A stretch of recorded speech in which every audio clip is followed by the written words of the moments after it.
gusting up to around 25 miles per hour in the afternoon on Friday, upper 70s for the high. We've stayed in the 60s today at 67 right now at KBNU. KBNU weather brought to you by Logan Extermination. If bugs are taking over the outside of your home and coming inside, you need help. Call Logan Extermination at 435-752-8450. Napa!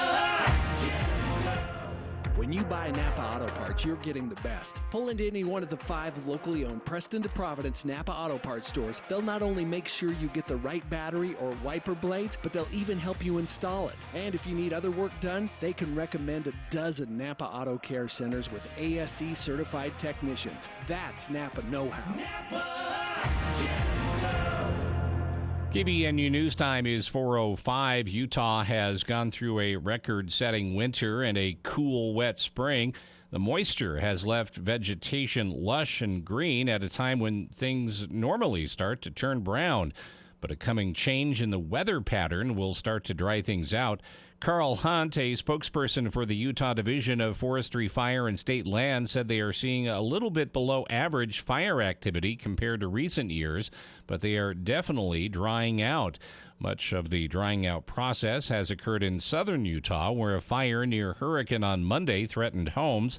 As warm temperatures envelop northern Utah for the foreseeable future, experts said things will dry out up here as well. Utah officials are emphasizing their Fire Sense campaign in an effort to avoid human-caused wildfires. And a man was arrested for allegedly kidnapping a 17-year-old girl who had been previously reported missing from Indiana and bringing her to Utah. 23-year-old Matthew Barrow faces charges related to kidnapping, a second-degree felony, and one charge of sexual exploitation of a minor. According to the affidavit of probable cause, Vernal City Police responded to a tip that someone had spotted the missing teen on Monday in a trailer park located in Vernal. During the investigation, it was revealed that Barrow arrived at the girl's residence in Indiana early in the morning, about 5 days prior to his arrest. He is currently being held at the Uinta County Jail. KBNU News Time is 4:07. For more details on these and other stories, visit CashValleyDaily.com. When news breaks, we break in. News Talk KVNU, 610 AM and 102.1 FM. Cache Valley Cruisin', Cache Valley Cruisin'. Are you ready for Cache Valley's biggest party? Rev your engines and join the fun at Cache Valley Cruisin', June 29th through July 1st. This year, they're giving away a gorgeous 1973 Camaro Z28, silver with black stripes. And your ticket is your entry to win the car. But that's not all. The Top Rod of Utah returns, where you can feast your eyes on cars worth big money. And let's not forget the excitement of the poker run, the sock hop, and the swap meet, where you can find unique products and fun gift ideas. Then, get ready to catch the wave of nostalgia with the legendary Beach Boys as they perform all your favorite hits. Tickets are selling fast, so go to Lee's Marketplace or the Cache Valley Cruisin' website to buy tickets now. June 29th through July 1st at the Cache County Fairgrounds. Make laundry a snap with the large load washers and dryers at Mount Logan Laundry. Rather than 8 to 10 loads at home, get the job done in 1 or 2 with their 55 or 80-pound washers and 80-pound dryers that are perfect for sleeping bags, comforters, and other big items. Mount Logan Laundry has free Wi-Fi and drop-off service, plus they're open until midnight. Mount Logan Laundry really is the cleanest spot in town. Find them at 5th East and 9th North in Logan or in Brigham City on the corner of 1st East and 7th South. Heart valve disease is more common than you or your doctor may think, especially as you get older. It's serious but treatable with the proper diagnosis. If you or a loved one are experiencing shortness of breath, fatigue, chest tightness or pressure, dizziness or fainting, talk to your doctor and ask for an echocardiogram to get diagnosed early and enjoy your best quality of life. Learn more at askforecho.com. That's ask4echo.com. Serving overseas was just the beginning. We might be home from war, but our mission continues in communities all across the country. It's why we're out there in times of peace and crisis, providing meals to the hungry and supplies to the sick. It's why we're giving strength to those who are too weak and bringing resources to those without them. Service doesn't stop when we're done serving. It's what makes us the VFW. Learn more at vfw.org. The possibility of lung cancer can be pretty scary, especially if you're one of approximately 8 million current or former smokers at high risk. That's why SaveByTheScan.org wants you to know that now there's a breakthrough low-dose CT scan that can detect lung cancer early, and it only takes 60 seconds. You stop smoking, now start screening. For an easy quiz to see if you're eligible, visit SaveByTheScan.org. It could save your life. SaveByTheScan.org is brought to you by the American Lung Association's Lung Force Initiative and the Ad Council. In honor of all those we've lost to cancer and those still fighting and thriving, like basketball analyst and cancer champion Dick Vitale. I want to beat cancer. I'm going to beat it. That's no doubt in my mind. I'm going to win this battle. Defeating cancer will take all of us. Join our team to help fund game-changing research that saves lives. At the V Foundation, V is for victory over cancer. V is for victory over the odds. V is for victory over health disparities, victory over setbacks, victory over the unknown. V is for victory over giving up. Don't give up. Don't ever give up. Join the V Foundation team and help save lives. Cancer can take away all my physical abilities. It cannot touch my mind, it cannot touch my heart, and it cannot touch my soul. Join our team in the fight against cancer at V.org. For the people. We are waiting with bated breath for news from the Cash Republican Party meeting an executive committee tonight. With Jason Williams. And I'm really excited about this next segment. We have two guests here in studio. We're going to talk about something that we've talked about many times here on the show, but from a bit of a different angle. Weekday afternoons from 4 till 6 on News Talk KVNU, 610 a.m. and 102 FM.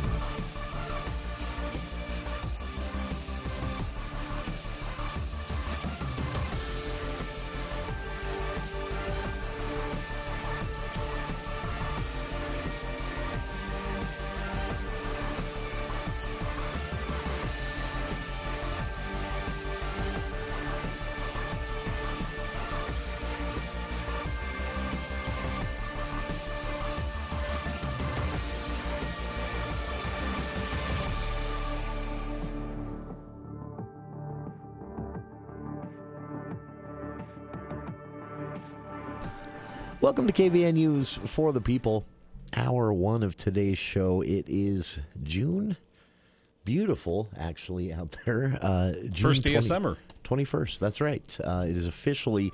So now the bad part about this is also the longest day, meaning tomorrow the days start getting shorter, but we don't talk about that. In fact, we don't talk about how long the day lasts until about December 20th. Well, yeah, that's when we'll hardly start talking noticeable about it again. But, yeah, it's only 30 seconds a day, roughly. So we've got a lot of great weather and summer left and light until nearly 10 o'clock. It's a kind of my favorite time of year. Earlier this week, we had a lot of fun with this. Bill tells me, I was behind. Bill tells me it's now up to nearly 800 comments on our Facebook page. But I'm happy that we have this to talk about today for our monthly episode of Speak to the Mayor with Logan City Mayor Holly Daines here in the studio. She brought a guest with her as well. We'll talk to him in just a bit. But the big news that kind of caught everyone by surprise, although it shouldn't have at all, was a proposal submitted to the city to bring down the Cache Valley Mall. And if the proposal, as writ at least, were accepted by the council and the mayor, this would begin at the end of the year. The Cache Valley Mall would come down in its place, 340-something apartments in 4 different buildings, a decent-sized hotel, 150 or so room hotel, and then a 150-square-foot location for retail, which, as we guessed here on the show earlier this week, what we were talking about is exactly what Target wants for, and that might just be wishful thinking on our part here, but huge news. And again, something that we kind of knew was coming in one shape or form or another. And I'm excited to be able to talk about this. So, Mayor Daines, welcome. And thank you. Kurt, would you like to tell everyone who you are and what you do? Sure. My name's Kirk Jensen. I serve with Mayor Daines as the city's economic development director, and it's good to be here. And Kirk, that's an interesting job with Logan City right now, I have to assume. Oh, definitely. The last 4 or 5 years, just development has picked up big time. Sure. I mean, that's obvious as you just look around, not just Logan, but Cache Valley with houses, commercial development, just a lot going on. It's an exciting time. I joke about this all the time, and I don't mean this in at all. I mean this in a very complimentary way, but I always say, only when you're not here, I say Mayor Daines, I think, came in and decided we're getting all these things that we've talked about for years done, finally, and then we can talk about other things. And it's really, I'm not even a Logan resident, but I'm so excited for Logan City on this because it is exciting to see some of this coming together, to see downtown coming together, to see, you can throw in things that I guess people might not describe as exciting, but the new fire station, long overdue. See some of the changes. We're no longer arguing about that blight corner that was so controversial for years. That's taken care of. Now we're moving to the north end of town where, there's need for change. Is that a fair way to say it? A need for change? There really is, and I think anyone who has looked at malls around the country, I mean, there are a few that are still successful, but for the most part, malls are they're dying. And the mall that we have in Logan is owned by an East Coast investor. Their business model is they buy failing malls. Again, they sold off the out parcels and sort of made their money back, and they really don't provide investment in these buildings. They just hold them and milk them for what they can. Sure. It's prime real estate, right? Right. To sit on. It is prime real estate. And to be honest, this is the 5th developer that has had that property under contract. And then when they look into all the details and all the complexities, the ongoing leases, the cross parking agreements, there's just a lot of complications to the property. So it's interesting, these developers that are, proposing this, and again, this will be a several-month process as we go through, again, getting approval from the Planning Commission, through the City Council, and we'd also have to have buy-in from the taxing entities to make this work. Sure. And again, we've had some initial conversations, but it's now coming to the public meeting point, so people can certainly have opportunities to comment. But again, how else is that property going to get redeveloped unless there's a significant incentive to a developer? And, we've talked about RDAs. The official term is now Community Project Reinvestment Area, CRPA. Yeah. And the legislature has some very specific stipulations. In fact, a couple of years ago, they said you can't incentivize kind of the big box type retailers unless you include a housing component. Well, these developers are actually, that's one of their strengths. They do that. And not a small amount either. Exactly. I mean, this is a decent amount of housing. Right. And how they came to Logan, Utah is the retailer that's interested in coming into the Logan area market had done another project with them. And, it was the same owner, this Namdar out of the East Coast. And they've been able to work with them. Whereas, as I've mentioned, 4 other developers previously have not been successful. So they came and talked to us. And again, we've been working on some details on how we could make this work, what kind of help it would require, because it's not like they're building on greenfield to build, a new pad for this developer. You have to take it down. But again, and maybe Kirk can speak to this, it's just redoing.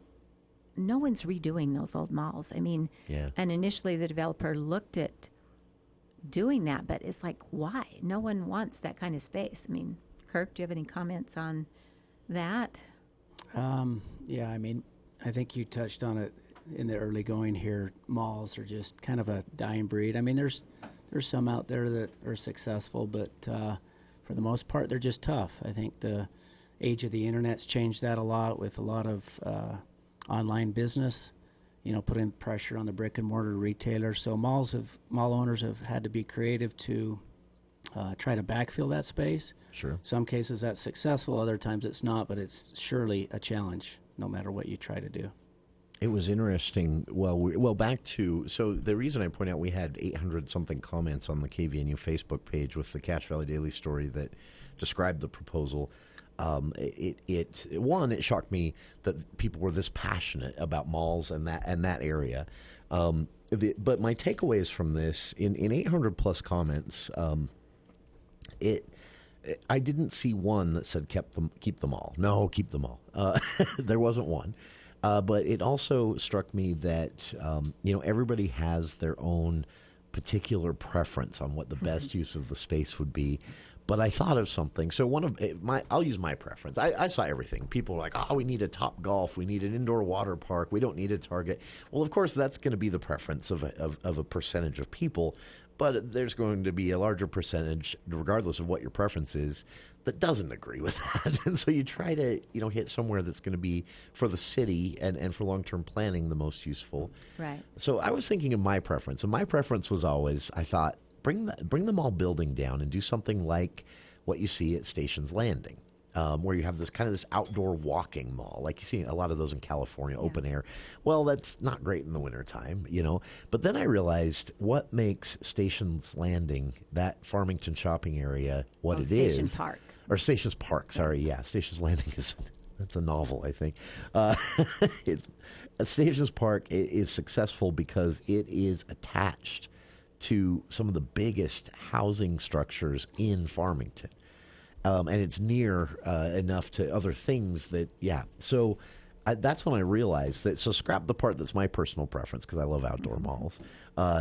You take the personal preference out of that seems to be the given, right? That to do something like that, to make this area successful and a magnet, that housing is important. And I started to understand finally why the state attached those strings. Right. And again, Station Park is also... our Farmington Station, that is also a transit hub. So you have Front Runner right there. And, we don't have that, that feature here in, Cache Valley. But, people have said, oh, it's going to bring lots more traffic and so on. Well, it's set up for traffic. I mean, with Main Street and 1400 North.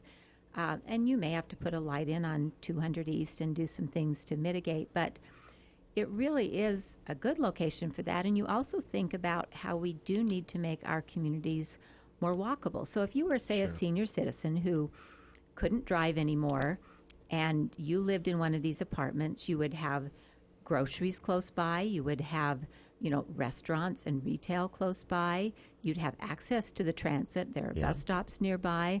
You have access to the hospital very close, doctor's appointments. So we think this is really a great place to densify and redevelop again, rather than sprawling out to, and building a lot of separate lots out where people have to drive and it affects the air quality and, traffic impact. If you use existing infrastructure, granted you have to take down the building and, start over there, but we think it can be a really positive thing. And the other thing that I would like people to think about is, a good part of Logan City's budget, the revenue comes from sales tax. Sure. So we haven't raised property tax in a number of years because our economy has been really strong and the sales tax has been able to kind of sustain the budget and the things we need to do. So, if there's a large major retailer that, generates a significant amount of sales tax, that is a benefit to the local economy, and it really has a ripple effect, because sales tax is split 50-50. So 50% goes to the point of sale, but 50% is divided based on population through the whole state. So our outlying communities are going to benefit by that as well. So if the sales tax goes up, even though it may be located in Logan, it's split 50-50, and we think, that's one of those rising tide that floats all boats type thing. It can be really a significant valley-wide benefit. And again, there's also the feature called sales tax leakage. And, Kirk, maybe you want to address that a little bit. We know folks are going to outside of the valley to visit this retailer in other places. Isn't the concept of leakage basically is based entirely on the fact that people are going to spend money. It ebbs and it gets a little tighter in a recession and a little a larger amount of spending in boom times, but money's going to be spent, and so you are trying to keep that as local as possible, right? Am I understanding the leakage concept well? Yeah, exactly right. You think about, again, Logan City, we need to spend more on transportation, on streets projects and bike and pedestrian infrastructure, and part of that benefits Logan residents, but a lot of it also benefits people in the outlying communities, both north and south, that need to use those streets to come through, the city, or that work here, and so they also use fire and police and those other services. But again, we felt like that was a prime spot for redevelopment. There will be some real benefits to the community, and Sure. it is a good location for that. Well, the housing side of things and the traffic side of things, I want to note this, and I'm not trying to make anyone mad. If you're one of the people who left one of these comments on our Facebook page, almost every comment I saw that said, no, don't put housing there, was also attached to some kind of a sentiment of, we just don't want more housing. Like, we just don't want, and I say this every time, unless you want to start kicking your kids out when they turn 18, we need more housing. So if you assume that more housing is needed and is going to happen, which I think is a smart assumption and decision, I can't think of a better a location in Logan for housing. Traffic-wise, as you mentioned, it's already set up for high-volume traffic, and this is, assuming there's always a negative impact from more traffic, which is a fair assumption, I can't imagine a place where the traffic would be less negatively impacted by more traffic. Exactly. It was designed to accommodate them all. Traffic. A lot of traffic, right? It was designed to accommodate, hundreds of people at the mall every day, coming and going, and so I try to put myself in the shoes of a person living there, and this was the first time I realized, because I've thought of downtown as walkable forever, and I love walkable downtowns. But this is the first time I realized that in Logan City there are these opportunities to be walkable outside of downtown, which for most of us who grew up here, that's a completely foreign idea for Logan City. But we have to grapple with that, right? And that ties in with economics as well. Yeah. I was just going to mention 200 East when we're talking transportation and ideal locations. Over the years that's been built up, Sure. as a primary corridor, so that butts right up against this project.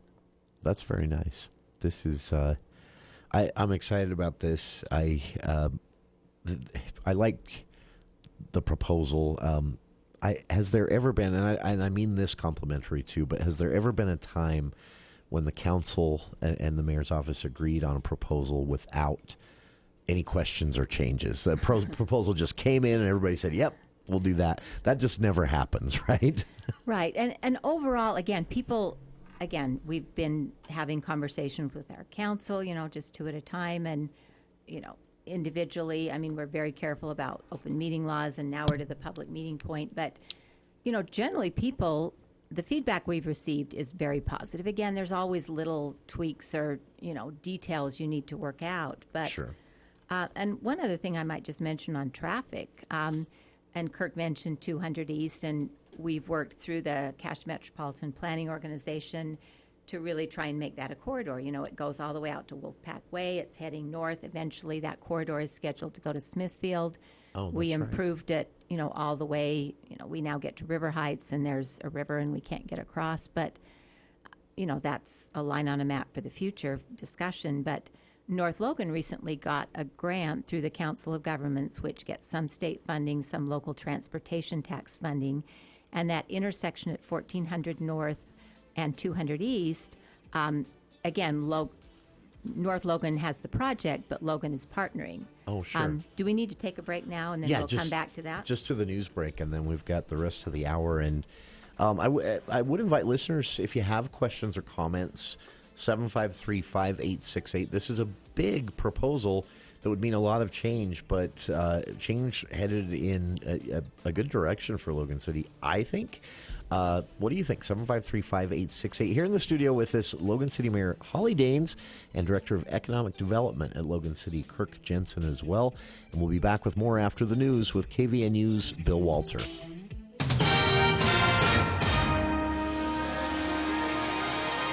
Thank you, Jason. KVNU News Time is 4:30, and this look at the news is brought to you by Roof Rescue. Boys and Girls Club of Northern Utah held their 16th annual dinner, auction, music, and awards event recently at the Box Elder Fairgrounds Event Center in Tremonton. The place was packed with people and organizations wanting to help the youth in their communities be successful. The dinner auction had 30 sponsors kick in over $116,000 of donations. Brittany Macbeth, the development coordinator for the organization, said they raised more money than they ever had and more sponsors than ever. Macbeth explained how they had bought Mountain View Elementary School from Brigham City and are going to remodel it into the Box Elder Community Campus. D.L. Evans Bank gave the organization a check for $250,000, and JBS donated $259,000, and the project will house nonprofits and community services in addition to the Boys and Girls Club, a new community event center, and a new domestic violence shelter. Boys and Girls Club serve over 1,200 youth a year from kindergarten to 12th grade in Logan, Tremonton, and Brigham City. They are serving 350 youth a day, even on non-school days. The Bible will return to the shelves in a northern Utah school district that provoked an outcry after it banned it from middle and elementary schools last month. The Davis School District said in a statement on Tuesday that its board had determined the text was age-appropriate for all school libraries. The committee's reversal is the latest development in the debate over what material should be available in public schools. The Bible challenge was submitted to a committee formed after the passage of a new state law expanding residents' ability to challenge books. The Bible was among a list of books facing scrutiny. In Wyoming, and federal officials formally kicked off construction Tuesday of a massive transmission line project to export wind power from Wyoming to Southern California. The $3 billion Trans-West Express project and the $5 billion Chokecherry and Sierra Madre wind farm have been in the works for over 15 years. Once built, the wind farm will feed electricity into the transmission system. Trans-West Express will move the electricity 732 miles from south-central Wyoming to just outside Las Vegas. Along the way, it will cross northwestern Colorado and Utah with a conversion from direct to alternating current in central Utah. The giant wind project is being built in Wyoming, which has seen a massive build-out of wind power. New farms are meeting more resistance from locals worried about harm to their views and wildlife. Whether opposition grows could depend on how future development occurs.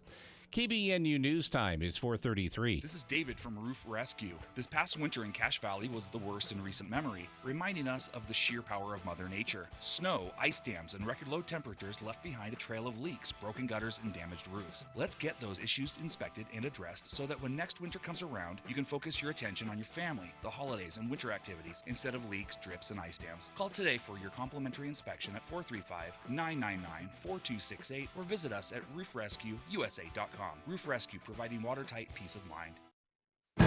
It's a race against the clock for rescuers looking for a missing submersible in the North Atlantic. The focus, banging noises heard in the area. There's animal life. There are other noises that are out there. There are ships operating in the area. So the question is how to localize it and try and understand what it is. Former Coast Guard Commandant Thad Allen. More than 12 years in prison for Daniel Joseph Rodriguez, who admitted to tasing a police officer during the January 6th attack. Forecasters are watching Tropical Storm Brett, which is getting stronger as it heads for the eastern Caribbean. A CDC advisory panel has voted to recommend the RSV vaccine for adults 60 and older. The Postal Service honoring the late civil rights leader and Congressman John Lewis with the commemorative stamp. John Lewis got into good trouble in order to bend the arc of the moral universe toward justice. House Democratic leader Hakeem Jeffries at the event today in the Capitol Rotunda. Stocks closed lower. Daria Albinger, ABC News. KBNU News Time is 4:34. We'll get the report from Edward Jones in just a moment. KBNU weather for tonight, mostly clear, low in the low 40s, sunny to partly cloudy, around 80 degrees on Thursday. Winds pick up some on Friday, southwest winds up to 25 miles per hour, and a slight chance of a rain shower in the afternoon, upper 70s for the high. It's been to 68, it's 67 right now at KBNU. And if you need a new battery or wiper blades, Napa will make sure you get the right size for your vehicle. They will even help you install it. That's at Napa Auto Parts, 5 locally owned locations between Preston and Providence. For more details on these and other stories, visit CashValleyDaily.com. This is Tony Smith with Edward Jones with the Financial Market Report for June 21st. Interest rates were little changed on Wednesday as the outlook for inflation and monetary policy is in the spotlight, with Fed Chair Powell spending Wednesday and Thursday testifying in front of Congress. Lawmakers are focused on recent banking crisis, the path ahead for inflation, and the impact rate hikes are having on the economy. Powell acknowledged that there is still much work to be done on consumer prices and took great care to reiterate the federal commitment to bringing inflation back towards an acceptable level. While this is not a new angle, tough talks on inflation and the Fed comments last week around the willingness to hike rates further in the coming months led to bond yields higher for much of the day on Wednesday, before fading back toward flatline by day's end. The Dow closed down 102 points at 33,952. NASDAQ closed down 165 points at 13,502. S&P closed down 23 points at 4,366. In stocks of local interest, Apple closed down $1.05 at $183.96.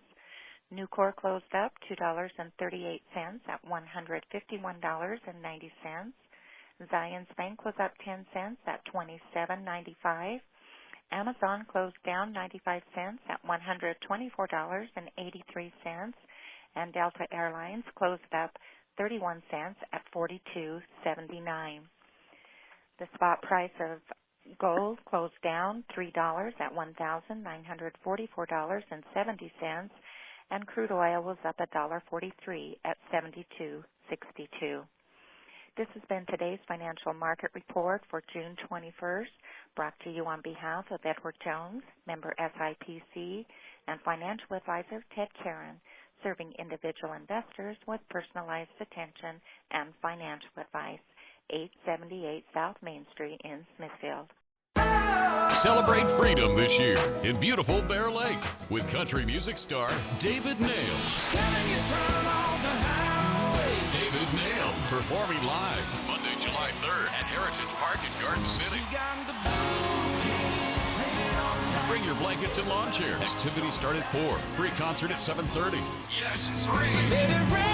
Food, fun, and fireworks and live music by country star David Nail. Monday, July 3rd. Go to bearlake.org for more information. Just like you, a healthy tree is a happy tree. At Hull Tree Care, their team is dedicated to caring for your trees. By now, your trees and shrubs are growing like crazy. Perhaps you have some trees blocking your view or posing a potential threat. If so, call Hull Tree Care. They'll get your trees in perfect shape and enhance their beauty. Need a tree or stump removed? No problem. Their cleanup crew will leave your yard clean and tidy. Call 760-6587. That's 760-6587. Or visit HULLTreeCare.com.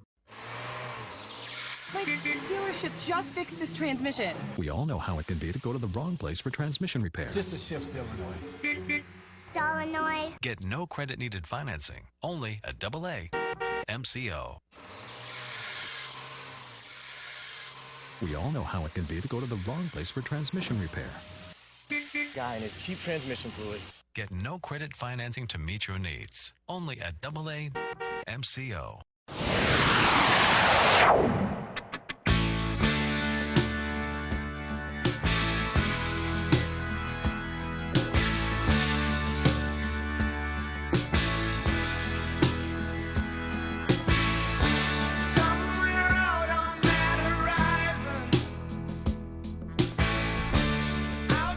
Welcome back to KVNU's For the People.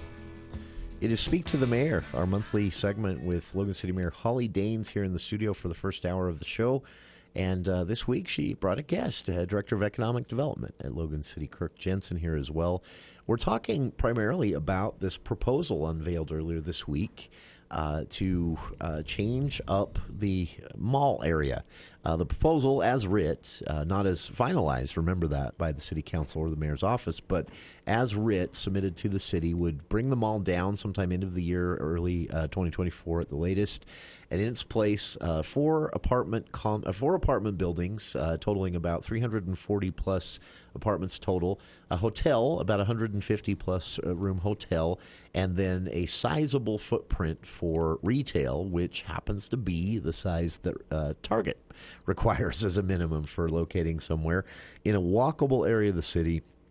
And it sparked so much discussion on our Facebook pages. As I mentioned already, very few comments saying no, keep the mall, but everyone had a preference on what went there, what didn't go there. And obviously we're going to continue to have these growing pains and wrapping our heads around the need for more housing. A lot of folks opposed to housing, not in that location, just opposed to housing, saying there's too many people here already. But realistically, that's not something that the city controls, right?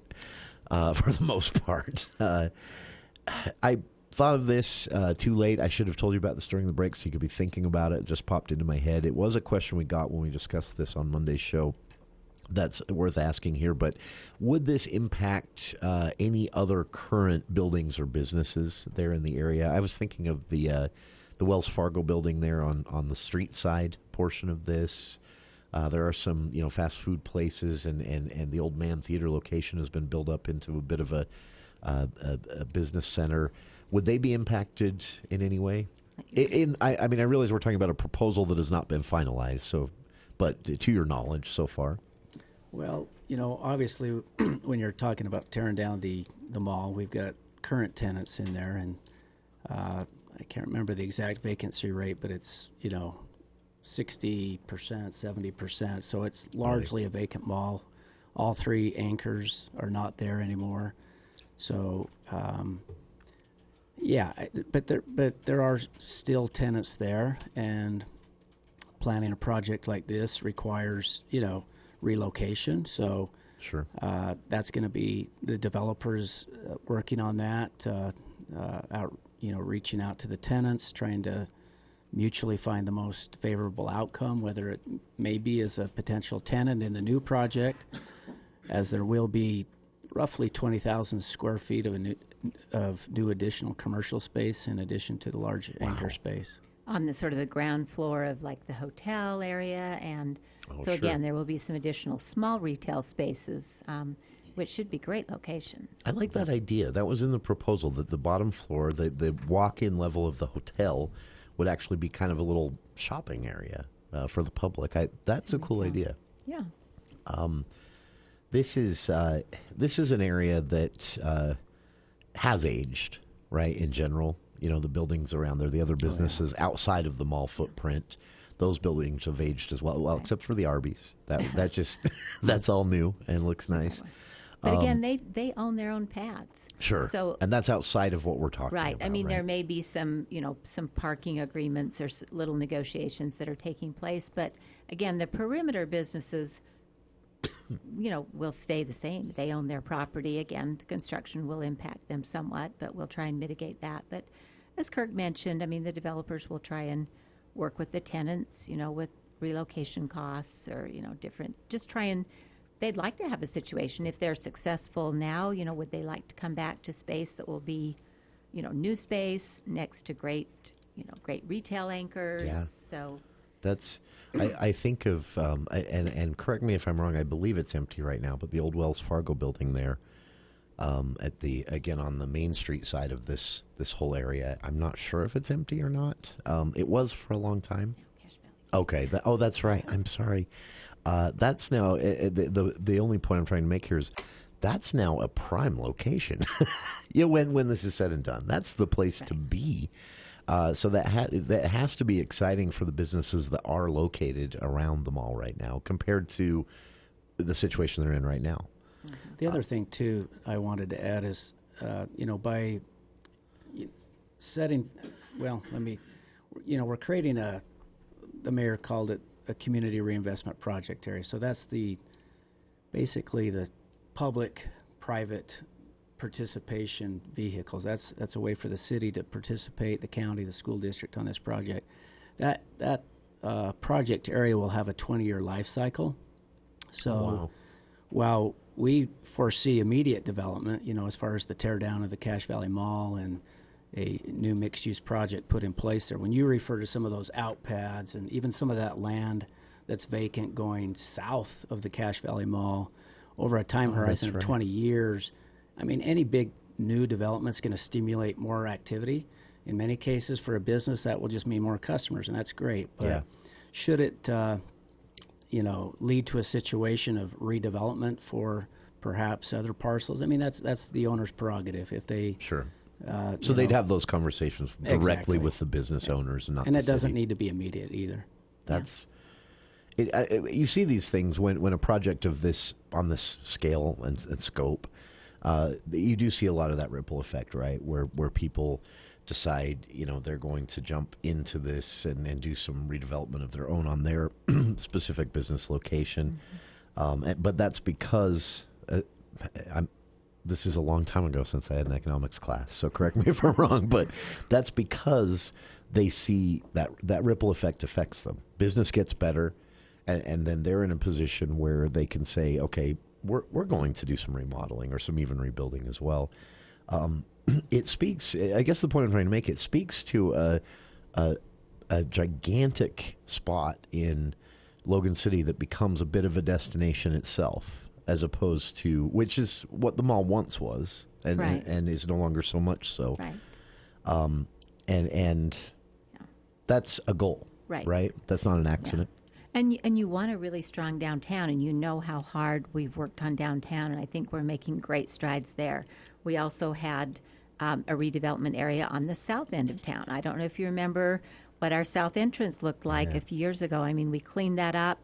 Riverwoods did their great development. Then they did the River Walk development on the north side. So I feel like the south end is really improved and doing well. And it's like, okay, this is a great project for the north end. Again, our city is aging, and you do have to reinvest and kind of reinvent yourself and make sure you're sort of up to date with what works. But and when we have a second, I'll circle back to what I was going to mention about about 200 East just before the break. People, are concerned about traffic, but again, in our last cycle through the Council of Governments, which is all the mayors that come together and help to decide, how transportation funding is spent. We get some state funding. And North Logan put in a project, which was supported by Logan, to expand the intersection of 1400 North and 200 East and widen it going from 14th to 18th in North Logan, which... Oh, that far. Yeah, exactly. Wow. So, and also we knew this would eventually happen. So back when Culver's applied for their permits, we said eventually there will be a right turn lane there. So please hold your landscaping back. Again, we got them to dedicate property needed for that right turn lane.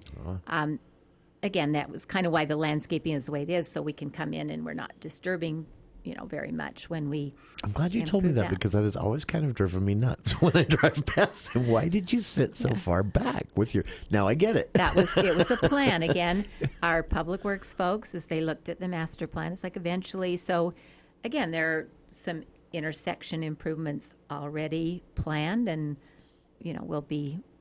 North Logan still has to get a lot of right-of-way purchase, which can take some time. So in the next couple of years, again, that section from 14 to 1800 will be widened. There will be a turn lane added there. So this is roughly, maybe not exactly, but kind of all coming together at a similar time.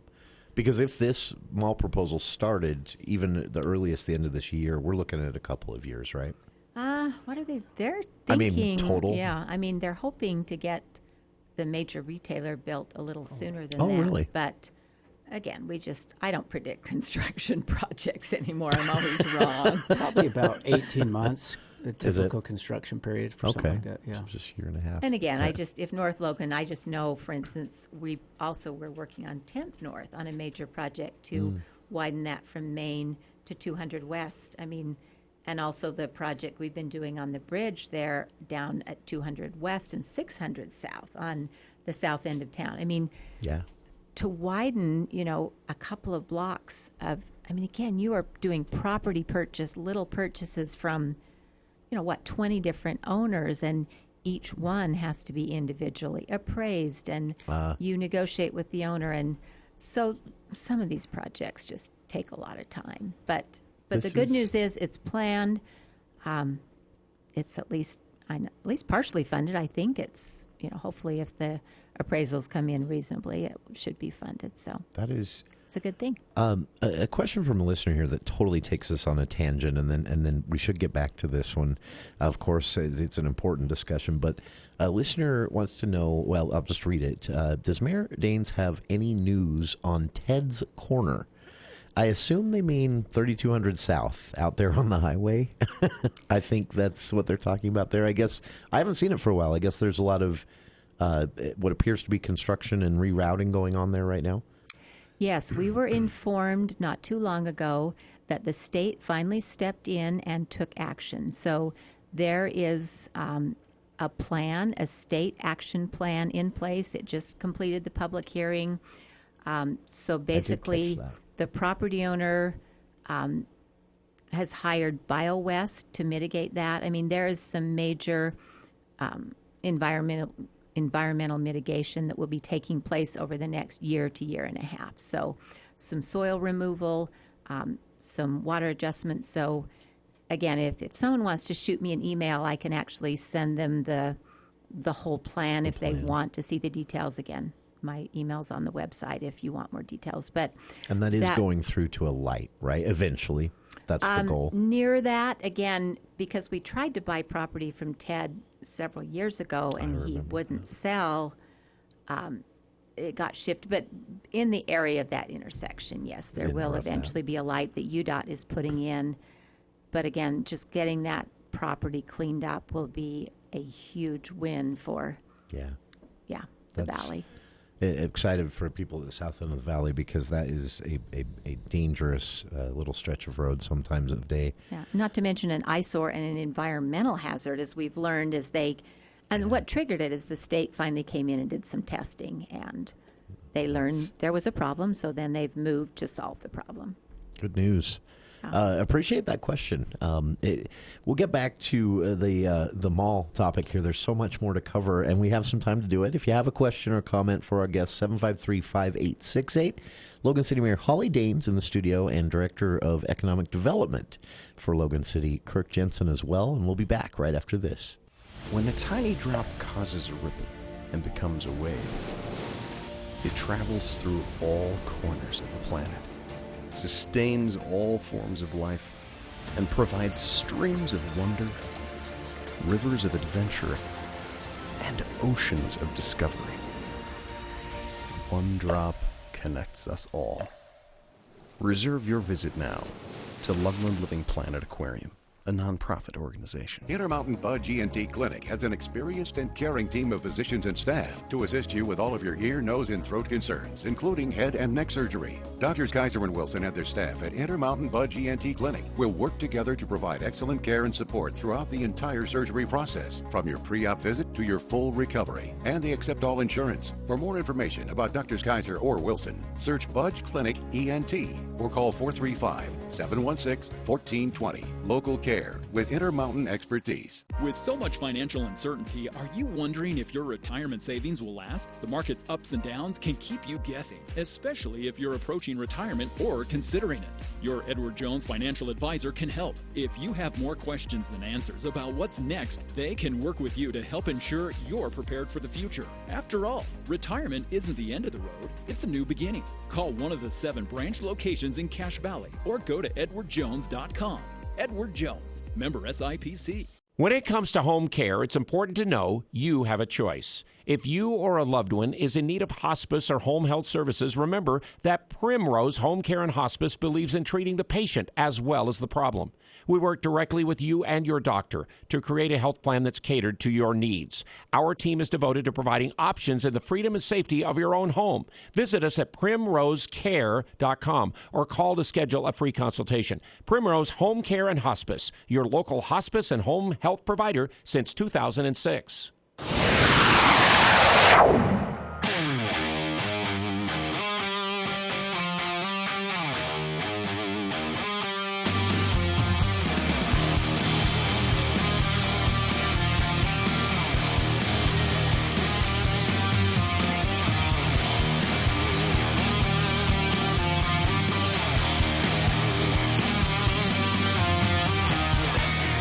Welcome back to KVN News for the People. Wrapping things up here with our guests in the studio for Speak to the Mayor, Logan City Mayor Holly Daines and Logan City Economic Development Director Kirk Jensen as well. We have time still for a call, maybe two if you have questions, 753-5868. Barring those calls, though, Kirk, I was going to ask you, is if your role with Logan City, economic developer means you're constantly looking for ways to, develop things, bring more in, keep things sustained, all of that. When you think about a project this big, like this mall proposal or the proposal for the mall's current location, where does your brain go next? You have to be looking at this and thinking, oh, okay, after that we can focus on this, we can focus on that. Are there things like that? Are you starting to build a list already of where economic development goes post this project? Yeah, you always do that, once you get midstream into a project. For me, my mind goes back to downtown. Oh, really? There's others ideas out there too, but the most immediate one I think would be another, call it a phase 2 of revitalizing downtown. I mean, the mayor's let out on a great job of redoing Center Street. The plaza is going to add so much energy to that whole historic downtown area. But as you look around, I mean, there's pockets that really are begging for some redevelopment. We've got the corner just north of the new library, which is almost completed. That corner is, partially cleared, but there's more to do there. So certainly that's a site with our eyes on it. Oh, okay. And there's others, in that historic downtown area too that really, in my mind, kind of speak to a phase 2 of a redevelopment effort. That is, and throughout all of this, you're working with with the mayor, with the council, with the state legislature, which is a whole other can of worms. But you're looking at housing and traffic and all of this on top of this, with the state's requirements for mixed use and things like that. And Logan City doesn't have the luxury that some cities in the valley do of just having an endless amount of undeveloped space. There's still some, but not as much as, say, Mendon. So does that create a challenge, a juggling challenge when it comes to economic development, where you have to say, this would be great to have this in Logan, but where? Yeah, certainly. I mean, Logan City is mostly built out, not entirely, but when you look at especially the commercial core, Sure. I mean, some of that stuff, our historic downtown, those buildings are, 120 years old, or, so you've got old buildings built in a different era with different engineering capabilities and competencies, and over time they're they become worn out. Sure. So when that's you part start, of this, right? It never stops. It never stops. There's never a time when you just say, "Well, done." I taking the week off. And then when you start looking at redevelopment details, you start running into those costs. I mean, to tear down structures, deal with new infrastructure, there's that added economic cost that you don't face with greenbelt development. So it's an intriguing, fun, but ever ongoing puzzle. It is. It's fascinating to see this side of it from your perspective, from the mayor's perspective, because for most of us, myself included, despite how many interviews I get to sit here and do related to growth every week, most of us still only experience growth when it impacts traffic. I mean, that's, but this allows some perspective for how many plates are spinning for a city to manage this well and to do it right, looking ahead, and then knowing 20, 30 years from now, you've got to start over and do it all again because that's the way of things. Fascinating conversation. For listeners, if you want to continue to follow this small proposal, there are details on Logan City's website, loganutah.org. I've linked to some of those on our own Facebook page as well. Timelines for public hearings that will be coming up and more will be announced soon. And exciting times for Logan City. Thanks to our guests. Again, Logan City Mayor Holly Daines and Director of Economic Development for Logan City, Kirk Jensen. Thanks to our listeners for the questions as well. On the other side, what opportunities exist in Cache Valley for improving adult literacy and more? That's in Hour 2 right after this here on KVNU Logan.